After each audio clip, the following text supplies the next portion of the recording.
All right. Welcome everybody. And on this hot day, we are going with a very hot topic within the Madrid fan base, which is the presence of Kylian Mbappe. And who better than my friend Cerebrone? Yo, welcome to the channel, making his debut on the channel. Welcome, bro. Thanks for joining me on this topic. Yeah, thanks for inviting me. Pleased to be here. Okay, so as you know, Mbappe has been quite a polarizing figure. I mean, not only for Madrid, right? In France and in general, like there's been a Yeah. smear campaign against him for the most part, and this is going. He's heading now into his second season with Real Madrid, and what he's really going to be capable of doing, what he is as a player. So first, I wanted to go with start with kind of like this smear campaign that we have seen against him a lot. Yeah. And what's your perception of him? Do you think that all of these things are a little bit deceiving? Like media is playing a lot with Mbappe, that he's a bit of like a bad, don't want to say bad attitude, but that has kind of been given to him, you know? Yeah, I think that it's been a very deliberate smear campaign that's been going on for years. And I remember the period that it really took off. It was from PSG themselves, while it was at PSG, French media, and then it kind of escalated um, with the Euros. That one where he missed the penalty, and then there were these reports about Rabiot's parents and Hmm. his family and all of that. But I think that over the years, it's just gotten worse and worse. I remember this time, I think it was 2023, and I highlighted it on my timeline. For a whole week, there were news reports about Mbappe every day, and every single one was negative, all from France, from L'Equipe and the likes. Yeah. Every single one, like a whole week, it was a barrage of articles, and I kept highlighting it. I was like, just pay attention to this because I mean, I work in the media and I've done PR, I've done all of that. It's my work, so I know when obviously something is being pushed, and Hmm. I've been highlighting this for years. Of course, a lot of people who have a certain perception about Mbappe, they don't even realize that they've been engineered to look at him that way. The whole Hmm. he's arrogant, he has an ego. First of all, I always say it, every top footballer has an ego. You are Exactly. supposed to have an ego. You will not achieve anything if you don't have an ego. Yes. Lionel Messi has an ego. Cristiano Ronaldo has an ego. Like Yeah. everybody has to have an ego because that's what drives you. It's like a double-edged sword. You just have to be able to, manage it, right? Yeah. And so, and the thing about media narratives is confirmation biases, right? If it has been planted in your head for weeks that this guy is like this guy is this, is that, with no evidence, you you maybe reject it at first, but it slips into your subconscious. So the minute you see him do anything that you can relate to that narrative, it's almost like, oh, I see what they were saying now. Meanwhile, it's just been planted in your head. And that has been happening over and over. And of course, we know that because he wanted to leave PSG for Real Madrid. I mean, we saw what happened with Rabiot when he was trying to leave. We saw what happened with Verratti. You do not leave PSG. Either you don't leave, or if you eventually leave, it's going to come with reputational damage or something like that. And that has been happening. And so it's very fascinating for me personally when I see people eat into that, bite into that narrative, because even you know after the Champions League final that happened, ESPN did, I think, I posted a screenshot that week. They did about 3 episodes on Killian, Hmm. talking about pressing or whatever, whatever. Like PSG just won Champions League. The conversation should be about them or whatever. But there were more videos of Mbappe than the team that just won the Champions League.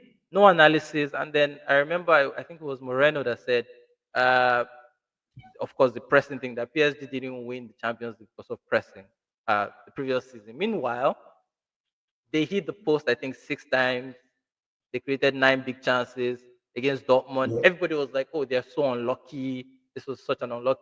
And then next thing, a year later, we're hearing that it was because Mbappe didn't run. But again, it ties into that narrative. We saw this happen to Cristiano.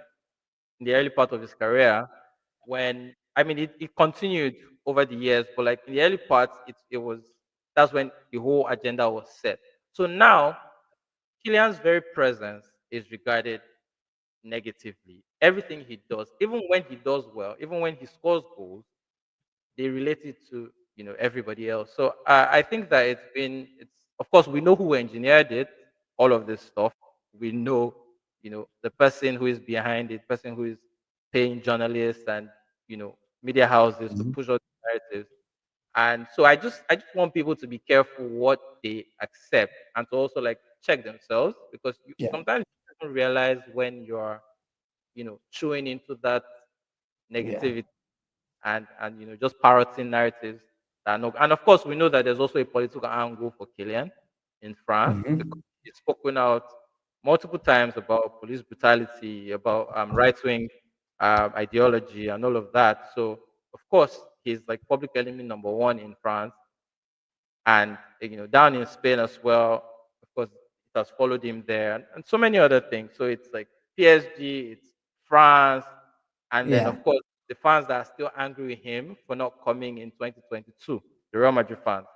Even when he was with Madrid and got injured, right? He had to miss the Yeah, international break. They were pushing that narrative that, oh, he's ducking the responsibility of French national yeah, team, even though, if I'm not wrong, they were also friendlies. Like, it's not yeah, like they were games that really held a lot of weight, uh, but yeah, come end of the season, he still went to the Nations League semifinal. Of course, they didn't make it to the final, but he was still their key piece, despite a player yeah, with who's presumably the front runner of the Ballon d'Or being on that team. on that He thing. was still their main piece, like best And player. and you remember that they were pushing him to answer the question whether he would vote for Dembele or who should win the Ballon d'Or to effectively remove himself from the race.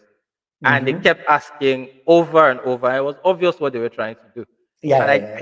I, I can't They just understand wanted people him who to don't bow see to that. that. It's very weird that there are Yeah. people that don't see what's happening. The campaign against him has genuinely been like, look, I'm not saying that criticism shouldn't exist. I think it should, Yeah, for as long it as should. it's Yeah, constructive. You're actually making a point. There's yeah, been barely anything constructive. Like there is something with Vinicius that we'll get later on, where they say that, yeah, oh, it's been clash of egos, even though there is zero evidence, as far as we know, of that happening. yeah, Mbappe was one of the like what three players who was there for the Luka Modric farewell. While he yeah, was in Madrid, I do understand that he still took his time and he actually went there despite having him as a teammate for basically a year.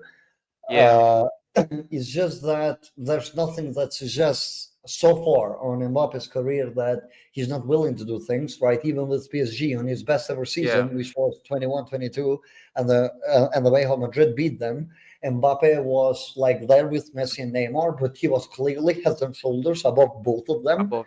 Yeah, And still, you didn't get like a bad vibe from him, even when they lost to Bayern's Nagelsmann a year after.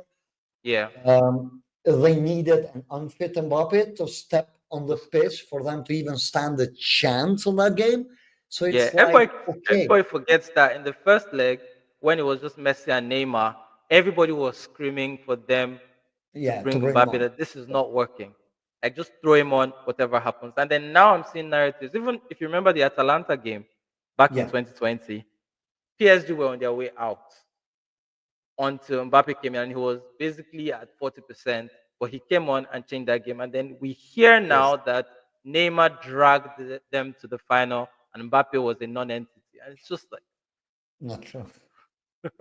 It's just yeah. like, look, we can give like props to both players, right? We're Yes, not sitting here and exactly. saying that Neymar hasn't been good or he didn't Yeah, do the job that he was supposed to do to get PSG to that final, but removing everything that Mbappe has done, Mbappe, like yeah. Even Di Maria as well. like yeah, the weirdest part out of this is that okay, you can say that he has never won the Champions League, right? Which would be true, Yeah. but this guy has won the World Cup at 18 years old, being arguably 19, actually. French best Yeah. player, Yeah. and then goes into the next World Cup and scores a hat trick on the Yeah. final to keep his team alive. Yeah. And okay, we know the story and what happened, but if you're going to sit there and push a narrative that this guy is just not built for the big moments, then It's a this guy probably in the next World Cup next year is going to become all-time top goal scorer goal in scorer. history of the competition. And keep in Yeah. mind that competition gave Messi the Ballon d'Or, which I don't disagree with, given the magnitude of it, Of right? it. But if you're not built for these moments, as the narrative wants you to believe that you're not, right? You're simply just not doing this. Like he's heading into his third World Cup on his career next year, Yeah. and that's really interesting. So now I think that we leave a bit of the media side and let's go into like more of like Mbappe as a player that he is today. I think that throughout the Yeah. years Mbappe has evolved a lot as a footballer, Yeah. right? He went from that speedy winger who's very quick off the mark to a Yeah. little bit more of cautious footballer, still very quick, still very athletic. I don't take anything away, but I do Yeah. believe that he's hit kind of like a place where the millage has started to kind of take its toll on his body. This guy's been Yeah. playing like top football since he was 17, and he's been like Yeah. ultra high usage footballer. So it's just Yep. very normal. I speak a lot on this podcast about the fact that he just doesn't have preseasons. Like the season Yeah. where he was supposed to have a preseason, Yeah. PSG threw him with the unwanted. And it's Yes. just, this guy just doesn't have preseasons. Yet In another like year, three this years. season that we're going into, no preseason again. No Club precision. World Yeah. Cup into now training with Madrid and Yeah. back to the league immediately. And Yeah. he's not put on the most fortunate spots. Like even when we think about him joining Madrid, right? Like Yeah. that, he joined a club that won the Won the Champions League. Champions But League. as we know, going back to back on the Champions League, I do know that Madrid Very hard. fans had that team that won three-peat, right? Three. But Yeah. that's once in a lifetime type of team. It's just that Just doesn't there's a happen. reason why that doesn't get repeated because so much of the momentum has to swing your way. Football being low margins, right? And now Yeah. this narrative that okay, Mbappe came and that team got destroyed. That's not really true, and there are countless reasons as to why is that. But Yeah. in terms of Mbappe's usage last season and what you expect for the next season, where do you think that he lays as a footballer now? Like, what does he want to do now, in your eyes? Well, I think that he has leaned into his new role because I remember that, of course, while at PSG, he didn't want to play centrally. He wanted to play as a winger, and he kept complaining about it. Oh, at least play off a nine. So that's why he really loved playing with Giroud because Giroud was the nine, so he could play off him. And some years ago, when Tuchel was playing a 4-2-2-2, he was playing off Icardi, and that I think that was he was brilliant in that role because I personally I think his natural position is SS, and even the left wing one is like his second position. His original position is playing off a nine because remember also at Monaco he was playing off Falcao, and he thrives in that role so well because also Mhm. he's able to like play a lot in those pockets. And his combination with Neymar centrally was incredible, and people don't talk about it enough. There were a lot of one-twos and just movements and all of that. And even when he played with Messi, you could see. So, like on paper, he's maybe he's supposed to be the nine, or it looks like he's going to be the nine. But when you actually watch the game and see his role, he drifts away from that, and there's actually no nine like that. So when people, for instance, talk about, I remember they were talking about box presence and he's a nine, he needs to. And I asked them, when Lionel Messi played as a false nine, were you asking him to run into the box all the time or something? No, Yeah. because the whole idea was that he was more than just a traditional nine. He was a facilitator in between I the mean, lines. even Benzema at Madrid faced that, Even right? Benzema Despite as being a well. number nine, right? He was more of Yeah, like a floating, I want to move, I want to connect the dots exactly. and have create that a little bit of more freedom for himself, which I also believe why Mbappe and Benzema didn't work as well as they should have as a They pair. should Of have. course, there's Yeah, chemistry, right? But there was a yeah, little bit of like tendency clashes between them two, Yeah, which similarities. ultimately led to them not being as efficient, or one of them having to sacrifice a little bit more in terms of performances. Yeah, Because normally, when you think on paper, right, Benzema and Mbappe, connector, great crazy. runner, they should work perfectly, right? But once you Yeah. saw them together on the pitch, it wasn't So all that, because both of them want to yeah, float, want to move, want to enter the spaces. yeah, the And same habits. as you said, Mbappe is best when he's with somebody that's a little bit more static, that's going to create a little bit more of like that wiggle room for him to enter, Yeah, rather than him being the one to create it. yeah, But I exactly. said when Benzema left Madrid, right? And Madrid fans wanted Harry Kane. I always said that I think Mbappe would be best suited if Madrid want to continue on this manner in terms of developing Yeah, player, if they just wait out on Mbappe. And I believe that in terms of like stylistically, Mbappe and yeah, Benzema are different, but the tendencies remain quite similar in terms of what they similar. want to do as a player. I Yeah, think Benzema is more of like not as a creator in terms of like end of chances, but more of like, yeah, okay, getting the teammates in at all times, playing off them. And Mbappe is more like a scorer, a shot generator than Benzema. yeah, I think that this is where their biggest difference lays. yeah, But in terms of like how they want to play, Madrid hasn't really played with a nine for a very yeah. long time, Very long right? Even time. Yeah, Benzema, you don't really say he was a number nine. He wasn't crushing the box at all times. Like Zidane, yeah, if we go back then, used to use Casemiro, Ramos as box crashers when we were chasing games rather than yeah, Benzema, right? yeah, So it's just how we are kind of taught that the number nine is like your traditional, which Mbappe, yeah. Benzema, these guys are not. Or you mentioned like Messi when he was a false nine, or even False nine. Ronaldo Yeah, when he's used at the nine spot. He doesn't play it traditionally because these guys want to stay exactly. connected. These guys need the ball. And they So, want to touch the ball all the time.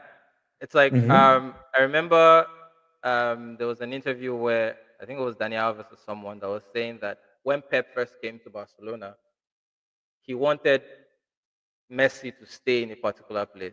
And then Alves went to meet him and said, Lionel Messi is going to drift out of the game if he's not touching the ball every 30 seconds. Like he wants to get a feel of the ball. If you remember when Rooney, as a nine, was actually scoring a lot of goals, but he hated it because the role in that Manchester United squad required him to not touch the ball as much, and he wanted to get a feel of the ball. So earlier in the season, when everybody was saying Kylian should stay in the box and wait, and he started to do that a bit more just to, so that because obviously I think that when he came in, he wanted to be as humble as possible he because was. you're He in a was new very team. humble. Yeah, and I remember he said it in his press conference that he's the one that has not won, the Champions League. He's coming to a team of Mhm. winners. So obviously he has to be the one to be Yeah. humble and all that. And I get it, right? But I think that was also partly, apart from the fitness issues, that was also partly why we weren't seeing vintage Mbappe. And then with time, he started to lose his confidence because he's just not that kind of player. He's not the kind of player that will wait. And I remember when Enrique was using him last season in knockouts, in the second leg against Dortmund, the second leg against Barcelona, Enrique told him to pin the center back.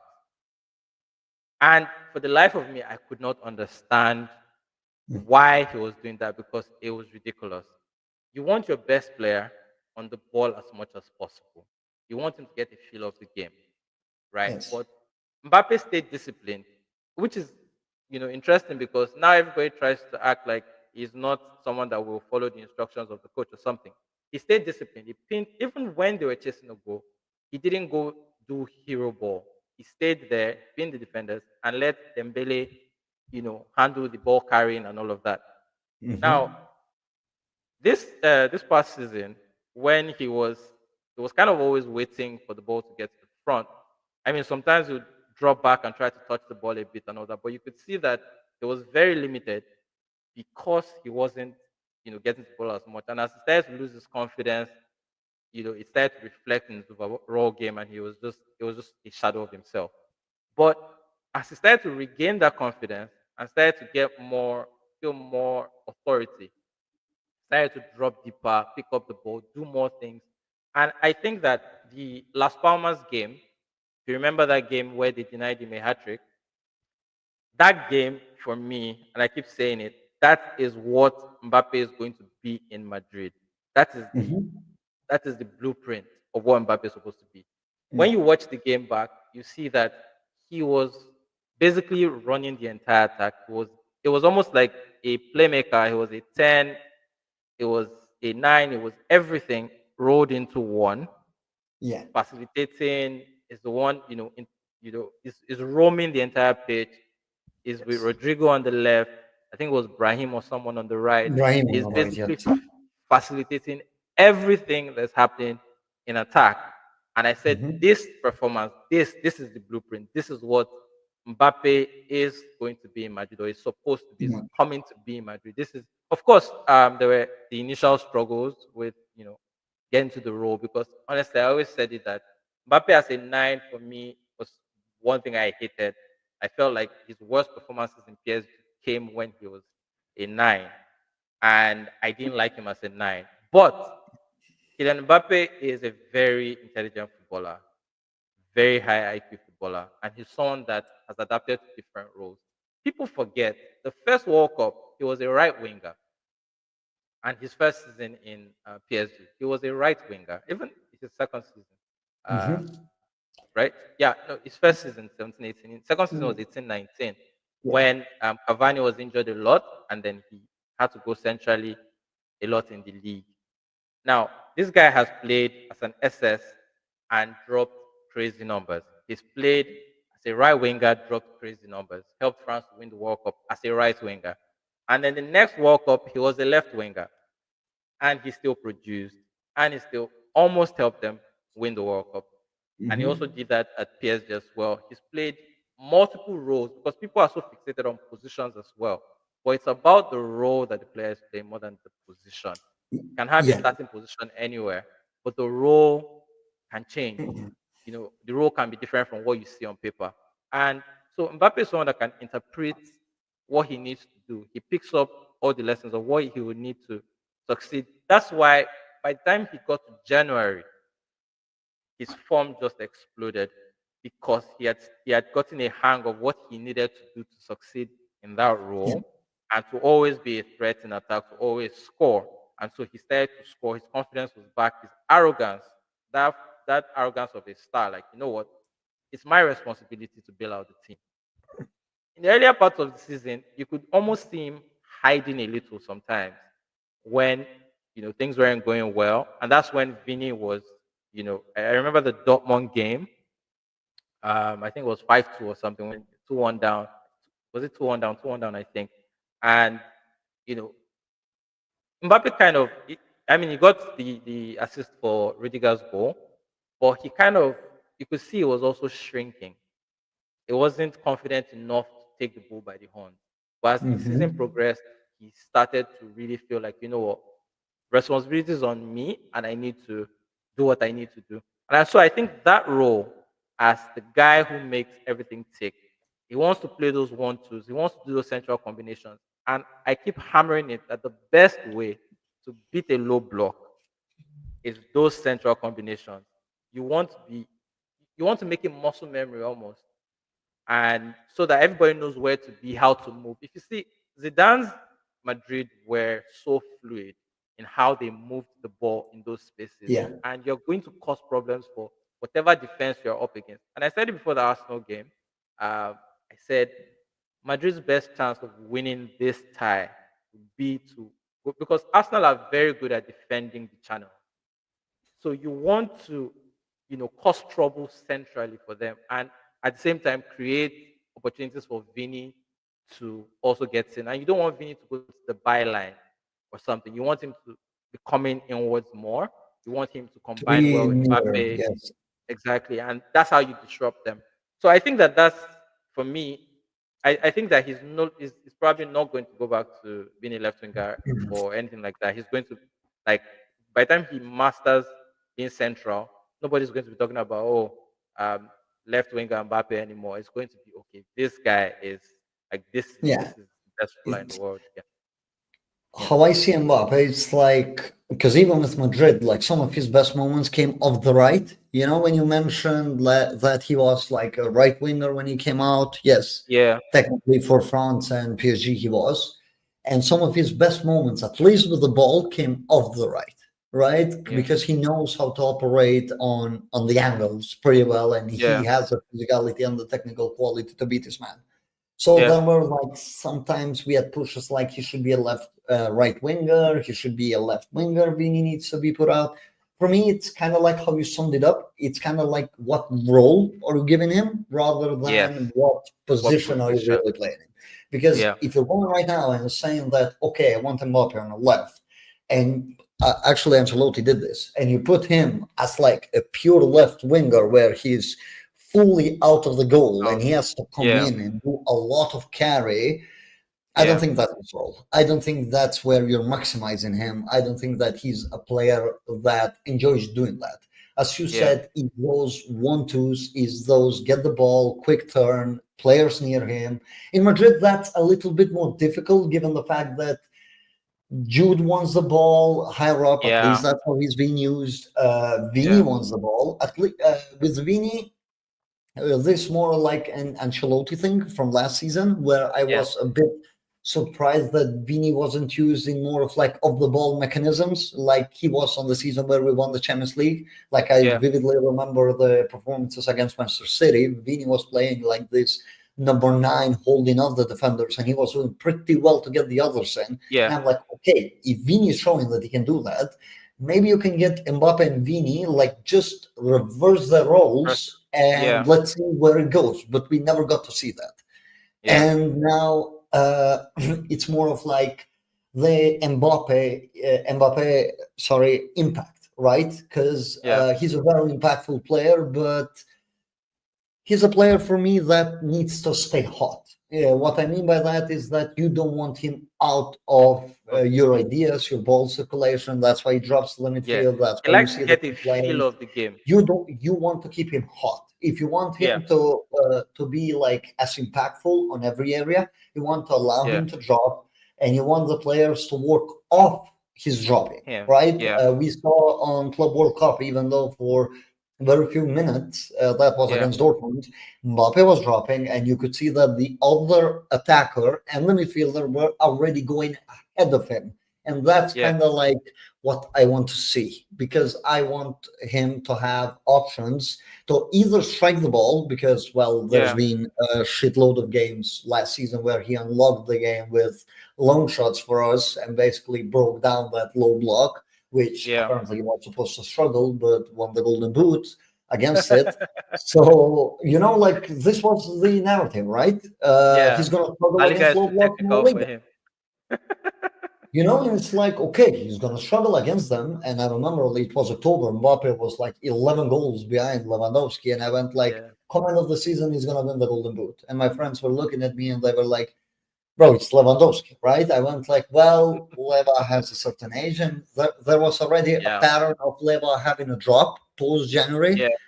There Yeah. was already a pattern with that, and I went like, I don't think that Lewandowski, come end of the season, is going to be able to keep up with Mbappe on game-to-game basis, basically, Yeah. because you know how rigorous end of the season can be, especially for teams that are pushing for trophies. So I Yeah. went like, okay, when you have like that much ability to score goals, right? Unlock the games. Football is a very low margin sport. Like that's the Yep. overall consensus. This is not basketball where you can score 130 points, right? Yeah. This is a low margin sport by all the means. So therefore, players like Mbappe that you're entering in and expecting a goal out of them, right? Is Yeah. just a cheat code generally that people don't appreciate a lot because now football has turned into okay, you have to run, you have to press. Well, you're looking at no disrespect to Arsenal, right? By any means. I don't want to Yeah. disrespect them a lot. But the reason why they don't win trophies is the fact that they don't have enough goals in them, despite how tactically astute they are. As good A they are. team, Yeah. now everybody kept telling me that, oh, they dominated Madrid. Yeah, on every phase, but I'm looking at the numbers and they had 12 shots on a game which they pretty much didn't let us breathe. It's a team that Yeah. just simply doesn't generate enough shots to be as Yep. competitive as it should. And I have a player on my team, on this case, as a coach, I'm looking at it, who can give me 5 shots from every possible angle. And Every if game. not a goal, he's going to get me a corner. He's going to get me a second chance to win the ball back. He's going to give me like every possibility. And Mbappe shots aren't shots that are coming from like halfway and they don't make any sense. No, majority of the shots come as very I think so. calculated. He's seen the space and he takes that chance. Not everyone goes in, of course, but the fact that he has those numbers is due to the fact that he's so capable of generating that separation. So this is Yeah. where his impact for me comes the most to the team. Yeah. I remember your tweets when he was struggling, and I remember them very well. And you were like, is going to explode in the next few months. Just watch, he's going to explode because he was the problem wasn't that he wasn't getting shots in, and that's what people weren't getting. Like it's just he wasn't his ball striking wasn't at its usual level, but he was still getting those shots and was still getting to good positions. And what Yes. usually happens with players like that is when everything comes together, they're just going to be unstoppable. And I don't know, people were just lost in the moment. I was stunned. I'll tell you the truth. I was very stunned by how people were talking about Kylian. And I think it also exposed to me that a lot of them hadn't watched him like week in, week out while it was at You PSG. can Everybody tell that. Yeah, pretends, you can tell when everyone people pretends speak like, about it yeah, that they haven't listened. they haven't. Because at the beginning of the season, when I said he was going to score 30 league goals minimum if he starts 35 games, people were laughing at me like, this is La Liga, this is not Liga. And I'm like, do you know who you're talking about? Yeah, The, it's like on his worst day, he can still swing, right? I'm not going to yeah, sit here and pretend that his last season was perfect. Even at the yeah, turn of the January, he still had those sluggish games, right? yes, Where yes, his body felt heavy, where his touches felt heavy. Like Arsenal was one of these games where he wasn't really challenging the center backs as much as I would have liked to, and or yeah, Thomas Partey in this case. I would have liked to see him challenge a little bit more physically to get at the ball because I know that he has that in him and I've seen him do that. yeah. So it's I like, think I think physically, I think physically he's still not at the level, like it's not at optimal level. And when you look at him at 2002 World Cup, at 2022 World Cup, when you see his physical state, like when you watch those videos, you see how he was physically. He was that was I think that was like the peak of his, physicality, the way he was. Because also, of course, as players grow older, like I say this about Yamal sometimes. I think Yamal's biggest challenge would be as he grows up and his body starts to change, whether he can keep his agility. Because I think his agility is one of his biggest strengths. It's what allows him to mhm, be able to do what he does. But he needs to grow into that body and master it and still be able to keep the same level of impact and all of that. I think Killian's body also changed, but he was able to master it as at 2022 was mastering. Then he now had the whole no preseason in 2023, no preseason in 2024. Like you really need physical conditioning that can take you like the entire season. And again, he has no preseason, but I just hope that he gets like because I think the thing that happened, the gastroenteritis that happened, that caused him to lose weight, may have been a little, may have had like a little silver lining in that. I think that he looked physically more less heavy, really, yes. and maybe he Uh, can build on that because he used to be very light on his feet, so it mhm. allowed him to be able to like do things. But you could see, Yeah, and, he and was I very also tired. look back at Fernando Torres, back at Chelsea. The thing with players who used to do things like instantly, like it just came to them, is that when they're trying to do those things, maybe they're not in the same physical at the same physical level, and they're trying to do those things that they used to do in their sleep, and it's not coming off. They get very confused because they expect that when I hit the ball like this, I mean, Killian's long shooting, like his long shots, are crazy. And there were points last season where he would try a shot that he always scores, maybe from the left side. He usually just looks up, looks at the last, at the far post and hits it and it dips.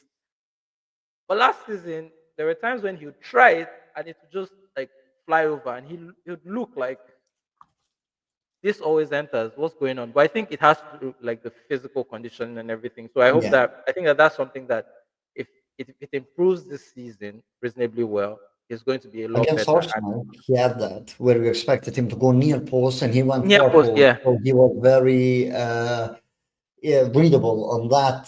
Even though yeah, his run was amazing, the way how he got there was amazing, which a lot of yeah. people again are going to discredit. But the finish, he just wasn't confident that he was going to be able to pull off his Be able to do trademark it. finish because, Yes, of course, even on your head, it might be like, okay, these guys have watched tape of me, right? These guys know where I go usually, I'm so going. maybe I'm going to Yeah, try and surprise them. But yeah, also, I think it's the confidence level which yeah. just throughout the season just wasn't fully there. And as you Yeah, said, big players have big egos, right? So, when yeah, that ego is a little bit scratched, it yeah. can definitely take a huge toll. At all. But Yeah, again, I think that he's entering a phase where the mileage has been way too high. I think that his legs are heavy yeah, now, and I don't think that's going to go away. I'm yeah. personally not somebody that believes that heavy legs can just go away just Oh, like that. I think that the millage, his usage has been way too high. He's been needed everywhere where he's played, and he's gonna be needed. So I think that there is a yeah, period of adaptation with him, yeah. which it's And that's like also okay, why it's so ideal. Sorry, that's also why it's ideal for him to not be overworked. And that's why the pressing conversation drives me crazy. You have a guy that guarantees you 40 goals a season.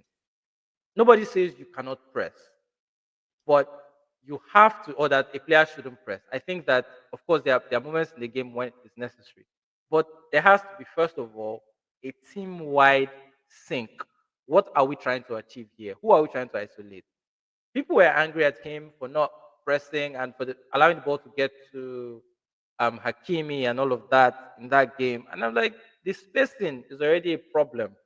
And as as someone, as the teammate of a striker, if he doesn't make that move, I mean, that's your cue to not go. You don't go. If the person who is supposed to lead the press has not gone, why are you jumping? It doesn't make any sense. But also, like I said, you want to be able to preserve, because I remember Edinson Cavani was a nine in PSG that I used to do. And there's a video on the TL from like that I saw days ago where it was against Chelsea. In that game where I think Ibrahimovic got a red card, that tie, and Cavani was in the penalty box, in PSG's penalty box, making a tackle in open play, and it should have been a penalty. And I'm like, I used to complain about Cavani on that. As much as it was nice for the everyday fan who's just like, oh, I like the effort and all of that. They love it. I get it. But I kept screaming, Cavani needs to stop, because he was turning 30, 31. He was still trying to run and run. And then, of course, it was affecting his finishing. It was also affected because he was finished at the top level a bit too early for my liking. I mean, I guess he still played till 35 at Valencia. I think it was 34 at Manchester United. But you could also see the physical toll on him. And so when yes, you have a player that's like, kind of like my pushback too, right? With those players, exactly, it's like this new trend, right? Like I call this attackers pressing becoming like a new trend where people want to speak about because PSG won the Champions Champions League League, and their attackers pressed, and then I'm like, well, Dembele has 18 and 90 minutes in the league, so of course he has more yeah, energy, he right? has no energy. Preserves it. Yeah, Even then, he was still struggling with injuries. Came to Club World Cup injured, got injured with yeah. France with 18 games. So now we're adding like what, another at bare minimum 12 to 13 for Mbappe compared to Dembele, right? And And you want Mbappe played the most games he's ever played in his career, 59. He'd never played 50 at club level before, and he played 59. yeah, exactly. And now you want him to do that, but also give you 40 to 50 goals. Because look, Goals, I can understand the notion of team versus individual, right? of course, But of course.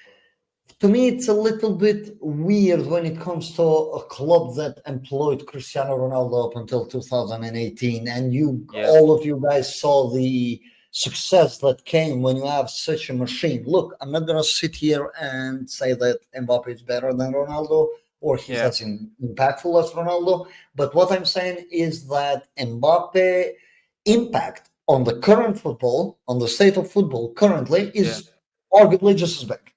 You can Yeah. say that the quality has decreased, or you can say this and that, whatever you want. Football has Yeah. become a little bit too robotic for my liking, a lot more nuanced in certain ways, right? Yeah. But when you have a player that just makes things out of nowhere, you want to optimize that. So this was, Exactly. and this is going to be my pushback on Vini and Mbappe together, Yeah. being these pressing Pressing. Kvara, Due, Because I and also Dembele commented on trio. the video of where they were showing Vinny not pressing also in that game, and I just laughed at them. I'm like, do you want players to run for 90 minutes, especially the players that are just difference makers? You don't want that. You want them When Vini to was stay fresh. inefficient, right, in his early days, Zidane used to use him as like a winger that chases the fullbacks at all times. But that was because he was inefficient in front of goal. Yeah, So his energy was best used, his talents, his dribbling was best used as a player that spends that and energy to that. help the Yeah, team. yeah, But now Vini has become, by all means, an efficient footballer. Like for an attacker, that are barely any more efficient. Even if we speak about like potentially selling him and everything, if you look at the underlying metrics or even goals and assists alone by itself, yeah, Vini is going to rank among the top players in the world. yeah, So I have two of those. So maybe, I mean, we can tell even with Alonso. Alonso himself admitted that he got the PSG game plan wrong because of the way how he started it, but also it was yeah, like a mixture of the team kind of giving up because they just got really used to yeah, losing, unfortunately. So it's kind yeah. of like, okay, two defenders give Mental away two thing. goals. It's two attackers who aren't pressing. By the way, for as long as, they use that pressing thing. But on Yeah, the second minute of that game, it's Mbappe who presses and we get the ball. And our first and only chance, I was really, in noticing that that. game comes Yeah, of that action. And it's like, maybe, let these guys be. So now and this is, the we thing are with pressing is transitioning. you have Yeah. to pick your moments. You can't press all the time. Look at what happened to PSG in the final. Yes. They were you pressing. you have to pick your moments, and also you're trying to the idea is to isolate someone or to get the ball to someone who's going to lose the ball. You don't want to press Akimi. That day there was Beraldo. That's the person that you want the ball to go to. Or Due, because Due is very childish.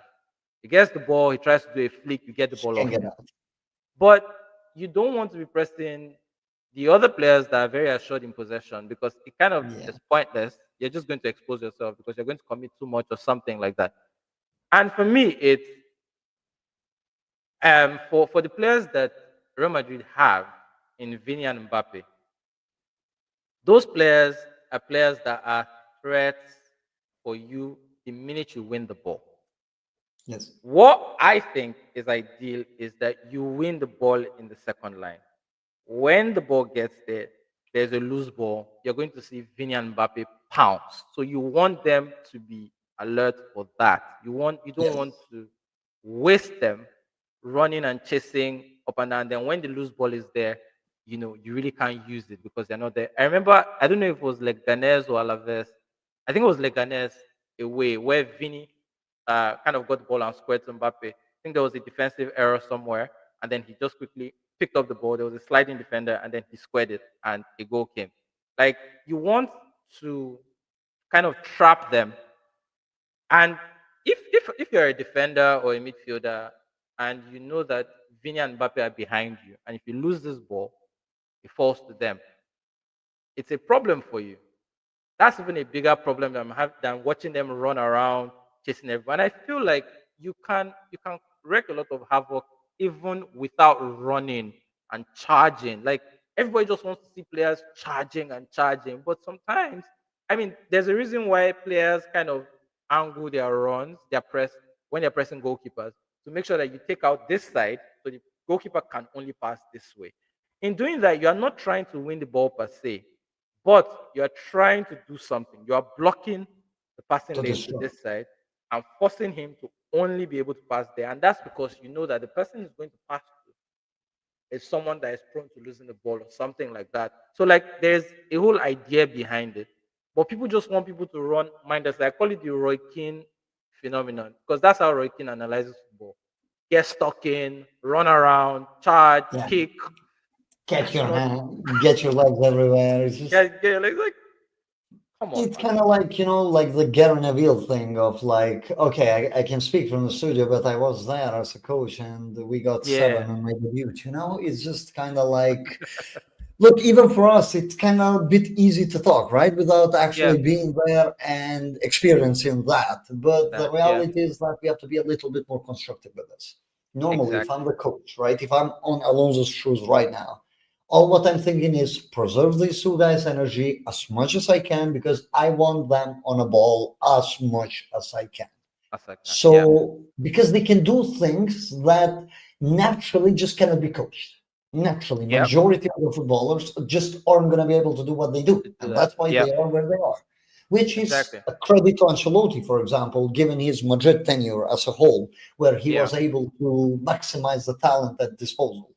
But you also need to find a balance.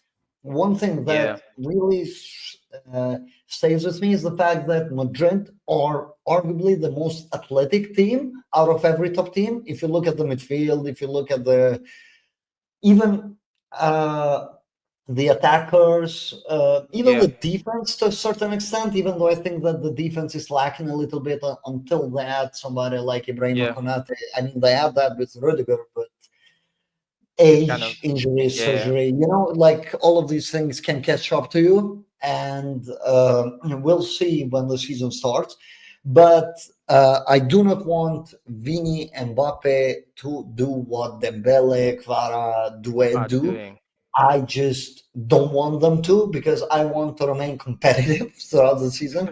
And I also want to Yeah, preserve their best health because yeah, as you mentioned with Cavani, right? Like Cavani he would naturally be considered among the best center forwards or attackers of. yeah, Don't want to say this generation because kind of like that generation has gone, but the generation prior. yeah, That Wayne, yeah. Benzema, 87, 88 Lewandowski, generation. Suarez, Cavani was one of the most talented guys. But what's the difference between him and the guys that kind of made it?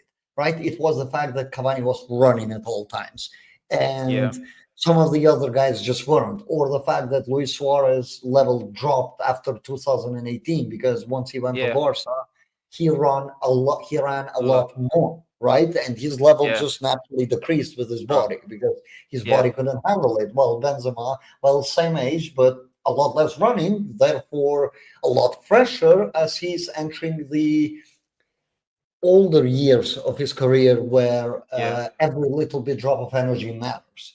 So as a team, as a club, if I'm yeah. thinking of okay, I'm not gonna get the second Mbappe or Vini anytime soon because well, you're just They not just because don't they're not exist. out there, right?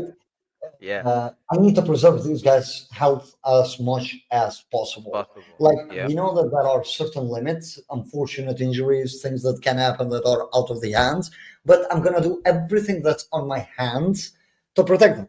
And this kind of like my pushback.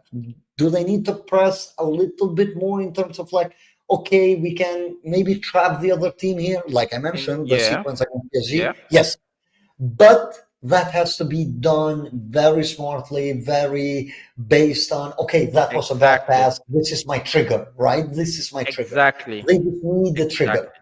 And that's how I see it. And you have players like Valverde, who seems to have like five lungs on your team. If you And really want to even press he that got high, tired you know, towards the end of the season.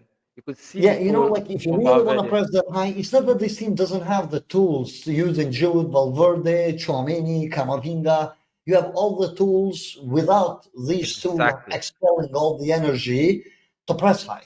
But I think the coaching decisions aren't that because they want to maintain a certain Structure. strategy and trapping. Yeah. And not every team needs to play the same way. Also worth mentioning, like Pep Yes. won his Champions League after he dropped his ideology of I need to have the ball 100% of the time, because he understood that okay, having the ball 100% of the time is just not possible. When he Yeah. dropped that, he went a little bit more athletic, a little bit more pragmatic, right? The Champions League Yeah. final against Inter, right? He was very Yeah. pragmatic on the game plan, and they were Yeah. just attacking in bursts, not at all times. Because Yeah. he didn't want to lose the energy, he learned from his mistakes. The thing is that you need to be adaptable, and I think Madrid have a coach that's very adaptable and Yeah. whose first words on the presser went like, "I have a plan for Vini and Mbappe," right? So it's kind of Yeah. like we can kind of wrap it up with what do you think that plan is going to look like offensively on the ball, on the movement? Because Vini already has said that he feels more comfortable on the inside. Yeah. So you kind of have, okay, Vini on the inside, Bappe on the inside. These two guys are my plan, not my plan. My prediction would be that they're going to get a little bit more freedom than the other players to move, and the other Yeah. players are going to move in tandem with these two, which means Vini and Mbappe are going to need to get their reps together on the training ground first. Yeah. Well, I think that we're going to see them combine more centrally as they roam. I think that it's going to use their movement very, very effectively. They're going to have like both have free roles to drift as they like and to combine as they want. But you have to like kind of train that. Of course, with top level players, you don't have to do too much training for them to know what to do and where to be with each other and combine with each other. I think it's telepathic almost. When you just create the conditions for them to do that. I Okay, mean, he did this, even I do this. He did that, I yes, do that. exactly. Yes. So you just know, like even me. I mean, I played up till I never played professionally or anything like that. But even in playing with my friends, there were certain people that I never trained with before, and within like 2 minutes of playing with them, You because the just click. conditions allowed it, we just kind of knew what to do, how to combine, where to be. And so for like high level professionals like these two guys, truth is once the conditions are there and they kind of I think this past season they've used it to build some chemistry. So you're going to see the results next season. And of course with Alonso's setup and knowing that of course Trent is there, it's going to be a bit higher, than Vasquez last. In fact, I think Vasquez having to start so many games was also part of the problem last season because it's someone that you just want to have on the bench to do a job. But when the person now has to be a starter for all your important games and all of that, then you're going to have a lot of problems. But anyway, with Trent around also, that gives you like a different dynamic entirely. I think that we're going to see Vini and Mbappe combine more centrally, and it's looking like Alonso doesn't want a third attacker, and if that's the case, so it's just going to be two of them with Guler and Jude, and of course Yeah, Guler. that One thing seems I to really be like kind of about like the Guler, case. yeah, one thing I There's really all like about about here Guler is too. that he sees Yeah. the pass and he plays it. Like he doesn't hesitate, doesn't try to hold on to the ball for too long or anything. He sees the pass, he plays it, or he wants to combine and all of that. So once you have that, I feel like you can have like a block of four, sort of Mhm. like when when Tioco played the 4-2-2 with PSG, you had Neymar and Di Maria behind Mbappe and Icardi. Just like Icardi is like the outlier here because of like a Yeah. like traditional nine. But now, if you have four players that can kind of just seamlessly move around and combine, and just they're going to be very hard to defend because you don't know Mhm. who is going to be where. And I think that kind of dynamic, once it gets stronger, once they master, those combinations. Because I also remember Zidane's time with Benzema, with Isco, with it was almost like it was scripted. Like, but you could see that it was just because they were high level footballers. They had been put in that setup that allowed it to happen, and they just knew what to Yes. do, where to be. The movement was seamless. I remember the goal against Bayern with the 4-0. Like Bale takes moves like this, Ronaldo moves like this, Benzema like that, and I think that we're going to see more of that though, and I think whatever worries because people were like, "Oh, Vinny and Mbappe may not work and all of that." Forget about that. It's going to work if the conditions are right and the setup is right. It's going to work. They are going to be able to Yes. feed each other, Uh, and I've been on that yeah, train since the start. I even saw it last season at the beginning, right? You could see yeah, that Mbappe is triggering a bit late, but he's triggering the runs of Vinicius movement very yeah, well. I saw that already. So I'm like, okay, this is fine. Like it yeah, takes time, it takes execution, but our season just gradually started to fall apart, yeah, and we didn't really have a lot to build with in terms of yeah, these two because we were shape shifting constantly in a bad way yeah. And it's not talked because we about enough. needed to find solutions to everything going wrong elsewhere. Yeah. And the There team, was just as you said, no has improved, balance right? to We that. have Dean Yeah, Huijsen, Trent. Now you have players who can find those Vini and Mbappe between the lines, maybe a little bit more. Maybe a wrongish yeah, trigger from the fullbacks in behind it. Those who trigger that movement. Apologies. sure. Yeah, We have to wait and see just how it's going to play out.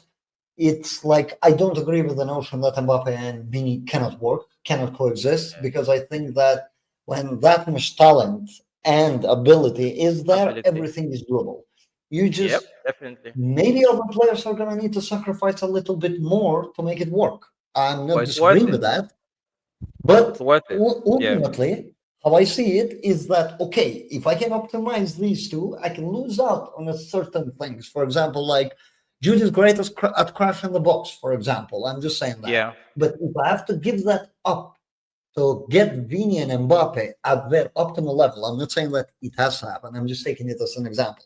If Jude doesn't crash the box, but he plays a little bit deeper to give the team a little bit more balance while yeah, they're progressing the ball forward to these two, I'm completely fine with it because these two, how I see it, are the ones that can get over the hump with take the team over the yeah. hump. Let it be for the league, given their ability to consistently generate And chances. they They can do they it can score 10. differently. They can score 100 goals together. They can combine Yes. for 100 goals just Yeah, together. yeah, yeah.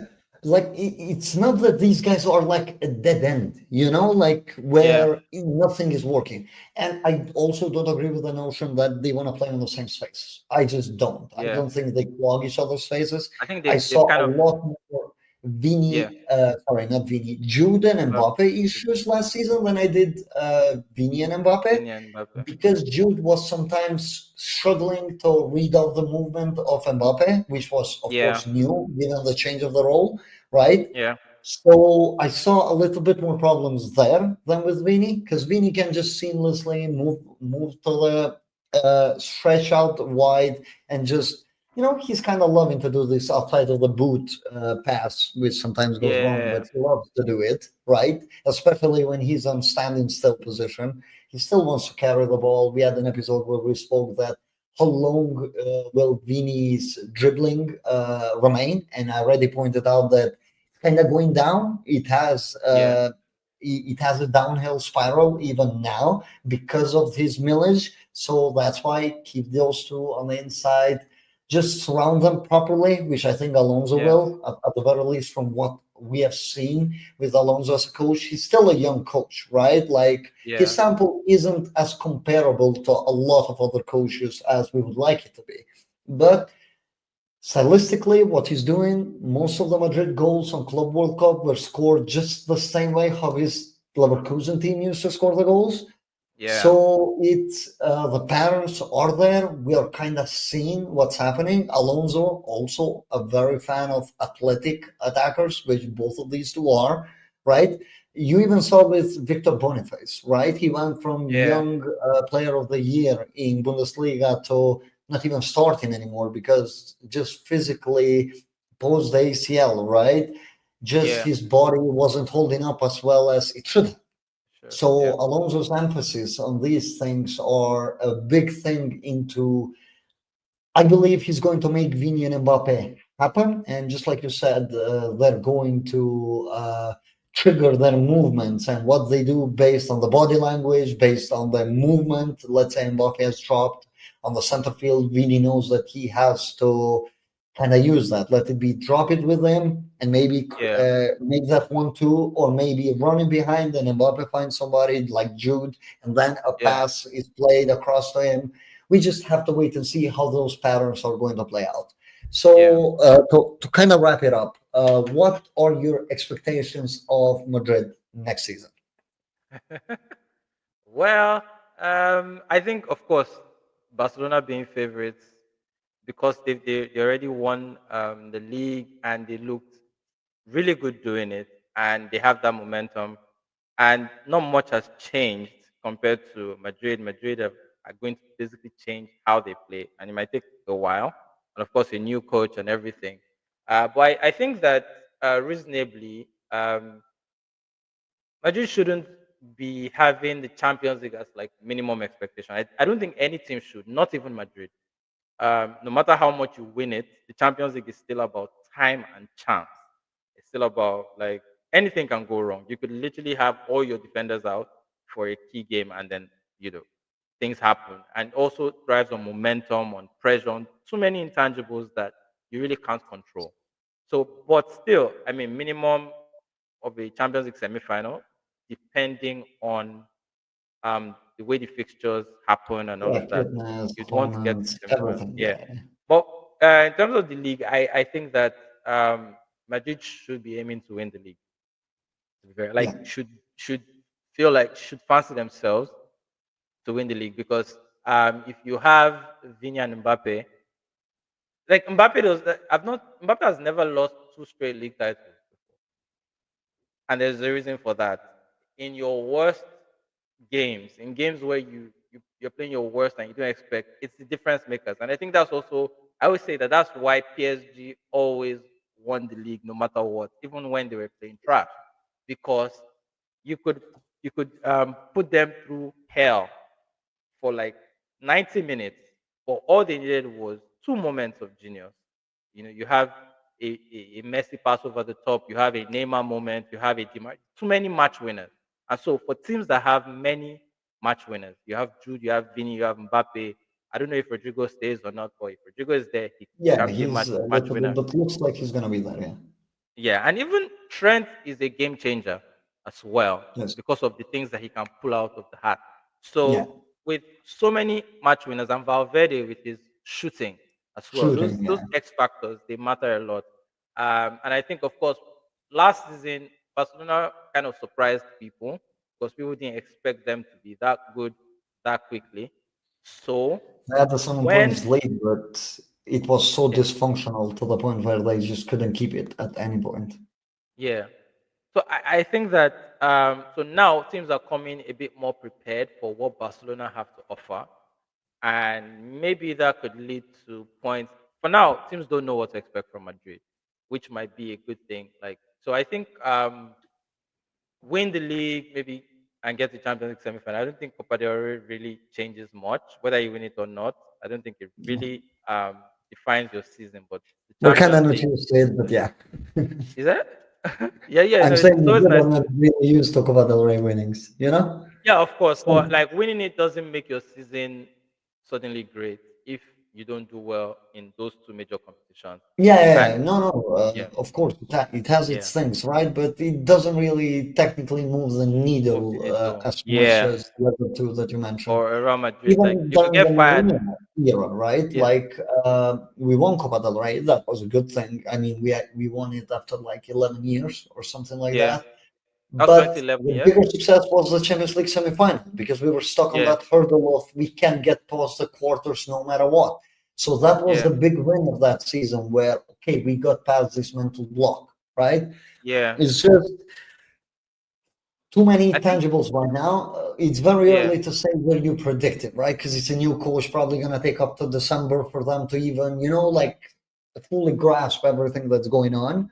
But as you yeah, said, too many match winners not to be able to pull off the yeah. wins, even those ugly 94th minute, or let it be like Because on even the even last 18th. season, you basically threw it away in like a 3-4 game stretch. Because at some point you were like 7 points ahead of Barcelona and looking very good. So if you had still like maintained that, you would have won the league even with all the dysfunction. So I think that's something worth noting. That even with Mhm. dysfunction, you could have Yeah, won the but league. again, like the golden boot, right? Like no matter Yeah, how much people want to speak about it, look at the top scorers and who won the league for the most yeah, part. It's usually the team with the top scorer, usually, or a team yeah. with the player who has contributed the most to the The goals. most. Like Mo Salah Yeah, was last season for Liverpool yeah, when they went on that big run, right? It's usually Kane pulling it for Bayern Munich. On this case, it's going to be like yeah, whoever Dembele was for PSG, despite his limited minutes, it's still yeah, like most cases. I'm not saying on every case, but yeah. most But most cases it's the for guys league with the football. end product that make it Yeah, through. Well, Madrid, they had Mbappe, right? He had like 15 big chances created, yeah. 31 That's goals, one. if I'm not wrong, or Yeah, that's one 32. goes in 32. 31 Yeah, in 34 games. and it was like, okay, so can we just get to that Mbappe again, right? Because Yeah, look, that's an anomaly. That was the first time since Ronaldo and Messi that a player had scored 13 La Liga. 13. Yeah, And Ronaldo left in 2018, and we saw kind of how Barcelona pushed Messi away, right? yeah, It's just okay, so I have this level of production. I have this guy that can do this. Can we maintain his goals and do and better then add as a other things. unit, as a team overall? So I Yeah, want to maintain that level of scoring. Of course, I want to up it if I can, but if I can't, I don't think goals were an issue for Madrid last season because a lot yeah. of people like to point out the Osasuna game where we were 2-0 up and Jude got sent off, and then that ghost it's bad to say, One but nil it's a up. goal Yeah, penalty given to Budimir, right? And they go like, "Oh, yeah. I we're remember missing chances." Well, wait a minute. We scored two goals. We were two 2-0 goals. up. We got a player sent off. The other team got a penalty, and it was all of a sudden like 2-2. And we can blame the team for not being able to control the game, the field, but it's not about missed chances. Maybe for a 0-0 where you had five big Yeah, chances, that could be the case, right? But in normal circumstances, the attack wasn't an issue last season. yeah. I They mean, might you not were have two up scored against as much as Barcelona. expected. You were two up against Barcelona, and I remember that your players weren't playing like they were two up. They were playing like they were scared that Yes. Barcelona were coming Yeah, to yeah, score yeah, five. yeah. And I think that's that was ridiculous for me because how are you I two mean, up even against Cruz in Barcelona? his podcast said it just looked like they lost, even though they were 2-0 up, You were 2 right? nil. They were Yeah, playing like they're losing. And normally, on those circumstances, that's what's going to happen because your body, yep, your language, your mind is telling you that it's not enough, it's not enough, we can't hold into this, we can't hold into this, because they yeah, were so used. Again, I think they suffered this with PSG as well. They were yeah, so used to being overrun, right? To the point where they just kind of gave up because in my head, the PSG game, you're 2-0 down after 10 minutes. Yes, I didn't see an unbreakable team there. I never saw yeah, that. I just thought that if they had mentally toughened up a little bit as whole yeah, squad, they would have been able to go back in. Just yeah. one goal, one mistake, one error, you're One, back in. yeah. Like 2021-22 Madrid, let's be real, we barely They're coming dominated back. majority of the games, right? It was just momentum swing, make use of it. So it's And just, and this point you made is what I always said was the difference between Real Madrid and PSG in the Champions League. When PSG, the PSG before they won this one, when PSG went down a goal, you could see the fear in their eyes and the pressure get to them, and mentally they were. Madrid went down 1-0, sometimes 2-0, and it's just like, okay, business as usual. Let's just play our game. We're coming back. they're not And out. I think I Yeah. saw a bit of that with Barcelona as well last season because they were 2-0 down against Madrid, came back. They were 2-0 down against Inter. And you could see that they were not phased. Like they just felt like, you know what, no matter what happens, we're going to score today. And I think for a Madrid that has an Mbappe, that has a Vini, first of all, you have to know that no matter what happens, we are going to score today, right? You tell yourselves, we're going to score today Yeah. because, I mean, look at what we have. And then from there, you start to build from there. But that It's, fear, that mental block, and I when I said it, it's a people were like coaching issue coming too, at to a me. certain extent, because we saw players publicly criticizing the game plans at one point Yeah, last season, yeah, right? So it's like all of these are just piling up in their heads. And it's also worth remembering that this is a pretty young team. right? In Yeah. general, like if you Yeah. look, like Mbappe is the One fourth of the oldest. oldest on the Yeah. starting 11, if I'm not wrong.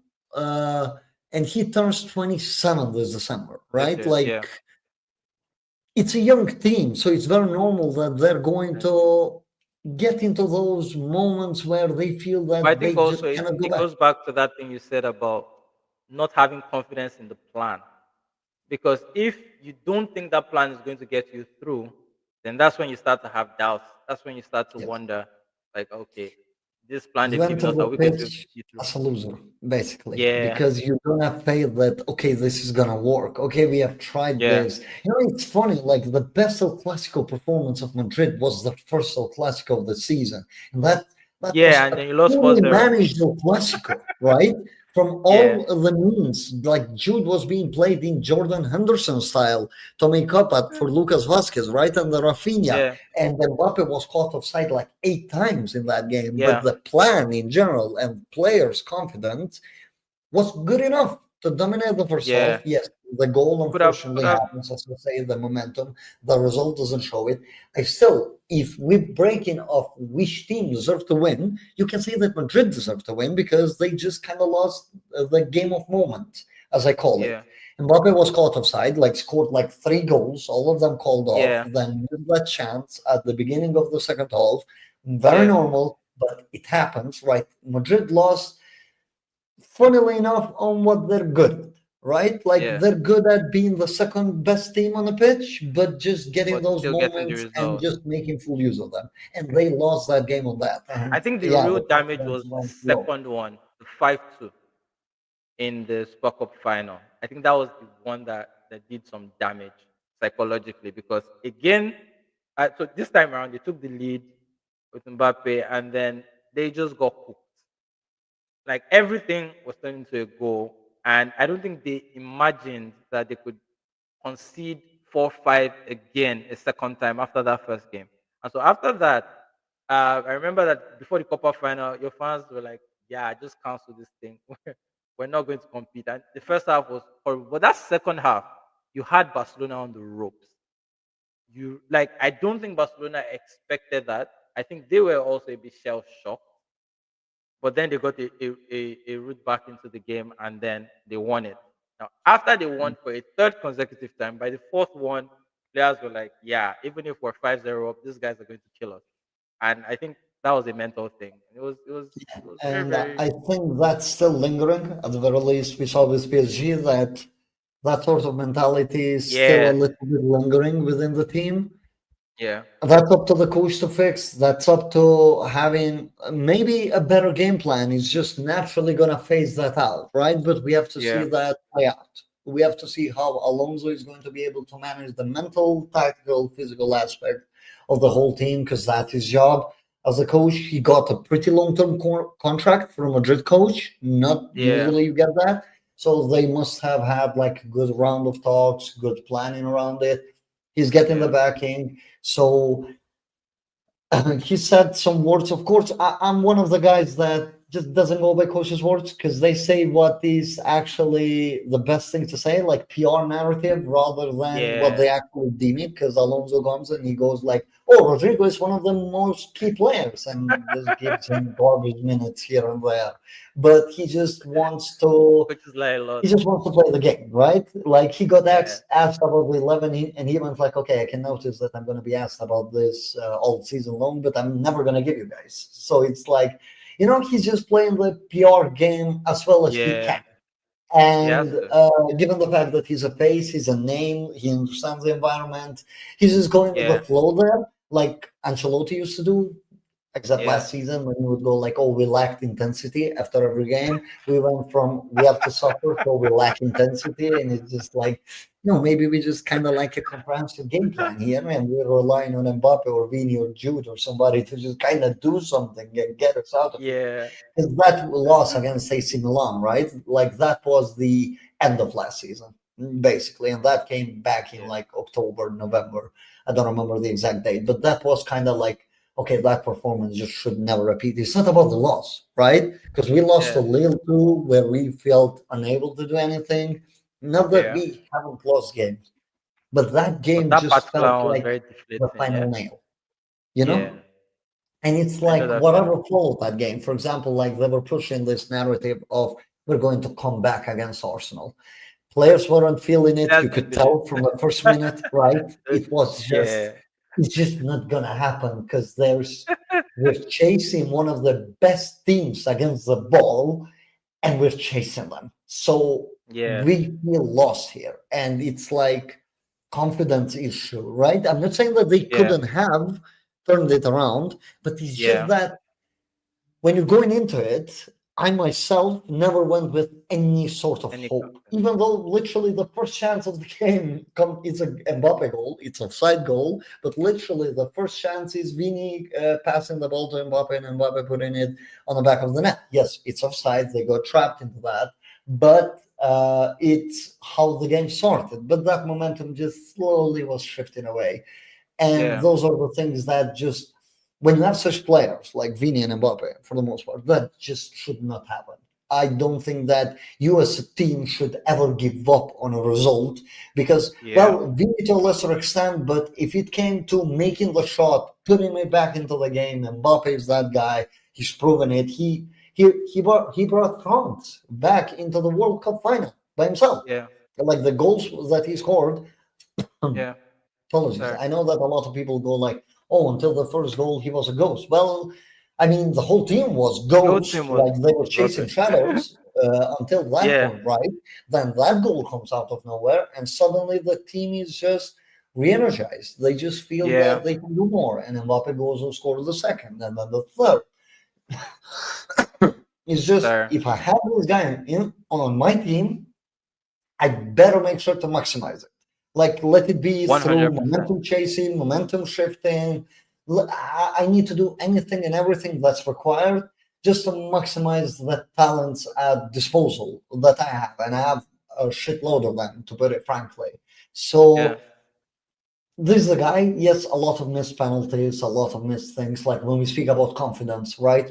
As you said, Mbappe missed the Euros 2020, which was played in 2021 penalty, 21. right? Yeah. Ronaldo's missed penalties, and he's considered. Well, I know that you're a Valencia fan, but our league was literally cost in 2014 and 15 with Ronaldo missing the penalty.